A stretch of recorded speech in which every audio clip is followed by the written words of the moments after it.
Sir, किस तरीके से देख रहे हैं तमाम तर सूरत हाल को, और अब IMF की जानिब से ज़ाहिर है नए मुतालबात किए जाएंगे, हुकूमत पाकिस्तान की तरफ से आप क्या समझते हैं कि वो तमाम तर मुतालबात पूरे किए जा सकते हैं? देखिए, IMF की तरफ से अब मजीद जो आप मुतालबात की बात कर रही हैं, मुझे लग नहीं रहा है कि मजीद कोई मुतालबात जो है ना वो रह गए होंगे।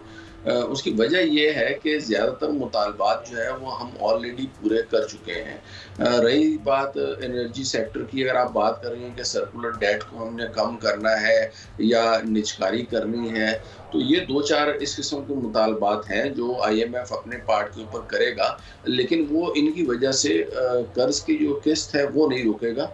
कर्ज मेरे ख्याल में वो जो लास्ट उन्होंने पे करनी है वो उनके हो जाएगी, उसमें कोई मसले नहीं होंगे। ये जो इस्लाहात है कि निजी सेक्टर को जो जितनी भी गवर्नमेंट ओन्ड जो बड़ा सफ़ेद हाथी इस वक्त बना हुआ है, स्टील मिल है, तो इस तरह के जो इदारे हैं इनको प्राइवेटाइज करना तो हुकूमत के अपने मफाद में है, क्योंकि इससे हमारे बजट खसारे में कमी वाक़या होगी।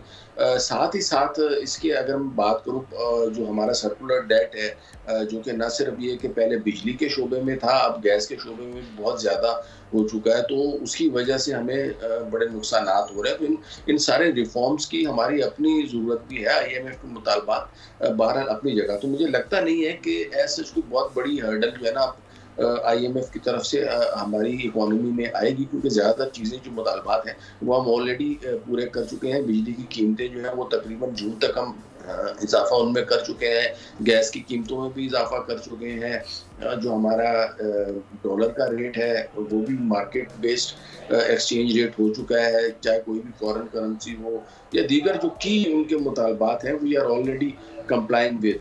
तो I think as far as this installment is concern इसमें कोई मसला होगा, ये बासानी हमें मिल जाएगी और मुज़ाकरात जो है वो अच्छे नोट के ऊपर वाइंड अप हो जाएंगे। अच्छा सर, नॉन फाइलर्स के लिए प्रॉपर्टी की खरीदो फरोख्त के लिए टैक्स जो है अब वो जायद कर दिया जाएगा, तो आप क्या समझते हैं किस तरीके से हुकूमत ये तमाम तरह इक़दाम करेगी? देखिए, फाइलर और नॉन फाइलर का डिफरेंस जो है ना वो उस वक्त आके ख़त्म हो जाता है जब हमारे रियल इस्टेट सेक्टर में ज़्यादातर जो लेन देन है वो कैश में होता है।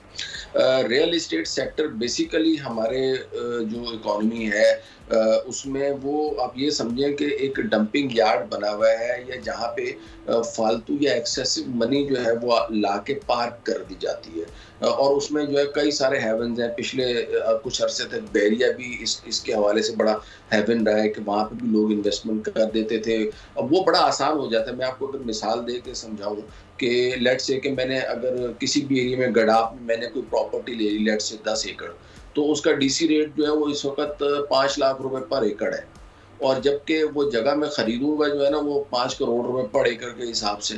तो इतना ह्यूज डिफरेंसेस उसमें एग्जिस्ट करते हैं कि वहाँ पे फिर मैं वो बाकी के 5 लाख बैंकिंग चैनल से दे दूंगा और बाकी के मैं उनको कैश दे दूंगा। तो इस तरीके से ये जो इसको कहते हैं पार्क करना, तो अब ये जो अमाउंट हम पार्क कर रहे होते हैं इसकी वजह से हमें टैक्सेस में बड़ा नुकसान होता है। साथ ही साथ जो है वो जो नॉन बैंकिंग इकोनॉमी है उसको जो है वो बहुत ज़्यादा एप्रिसिएशन मिलती है। तो इस ये बहुत कड़ा इम्तिहान है और बड़ा इसको काबू पाना भी बड़ा मुश्किल है। इट्स नॉट ईजी, क्योंकि इसमें बड़े बड़े माफियाज भी इन्वॉल्व हैं, बड़े बड़े लोगों के स्टेक्स भी इन्वॉल्व हैं। तो इट्स नॉट ईजी कि इसके ऊपर काबू पाया जाएगा रियल इस्टेट के ऊपर। बाकी जो नॉर्मल रियल इस्टेट है कि जो प्रॉपरली चीज़ों को लीज करवा के उनको फिर बेचते हैं with in the city areas, शहर के अंदर की अगर मैं बात करूँ तो वहाँ पे तो ऑलरेडी चीज़ें मेरा नहीं ख्याल है कि बहुत ज़्यादा उनमें मसाइल पैदा हो रहे हैं, क्योंकि वहाँ पे तो DC रेट के ऊपर ऑलरेडी वैल्यूज़ वगैरह जो है वो कर ली जाती है। ज़्यादातर जो मसला इसमें आएगा रियल इस्टेट में वो कराची के जो मज़ाफ़ाती इलाके हैं